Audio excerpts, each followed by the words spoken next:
video is on relative age effect in sport.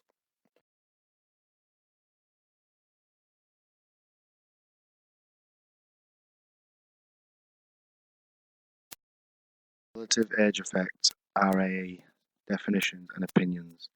Barnsley et al. 1992 states the relative age effect refers to the overall difference in age between individuals within each age group, which may result in significant differences in performance.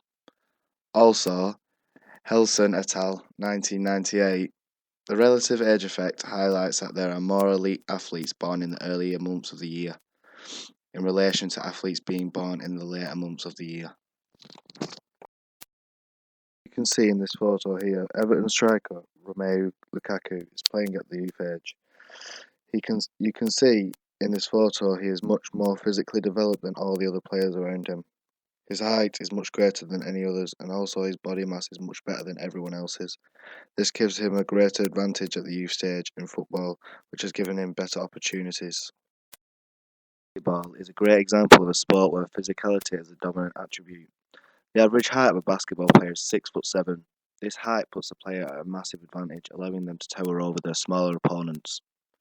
Especially with youth stage basketball players, it basically is the taller the better. Here you can see Arsenal defender and German international Per Mertesacker tackling Poland's international and Bayern Munich's forward Robert Lewandowski. Mertesacker has the greater advantage when winning the tackle because of how tall he is and how long his legs are. He is 6'7". Mertesacker is a defender and probably has been all his life because of his dominating height and presence as a player. Players with similar height in football are usually placed at the back to win all the headers. Whereas if he was to be a striker, he wouldn't have the mobility and speed to beat players because of how tall he is. His height has placed him where he is best suited. Coaches will pick players at the youth stage after evaluating their physicality and therefore deciding what position is best for them. Here you can see two boxers from different categories, Anthony Joshua, who is heavyweight, and Kyle Froch, who is a super middleweight. As you can see, Joshua is much more built than Froch, who is more lean. Out of these two, if these two were to fight each other, Froch would be at a disadvantage as Joshua would be more powerful and have the physical edge. This is why weight categories are put in place in combat fights. These categories help to make the fights more fairly and that no fighter is at a disadvantage. Albuquerque states that combat sports like taekwondo and boxing, for example, have different weight categories which could be conducted into relative age effect.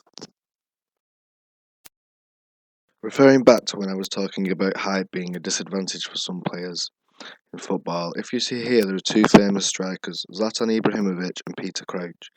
These two are both well known for their aerial threat and their physical presence up front.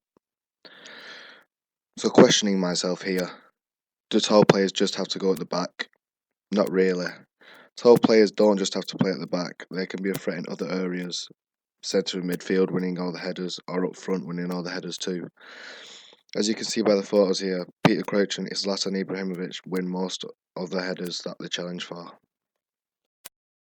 You can see a graph taken from the Major League Baseball between 1985 to 1990. As you can see, more of the players in the league were born in the first quarter of the year, September through to November. This is because they were more developed than someone born in June through to August.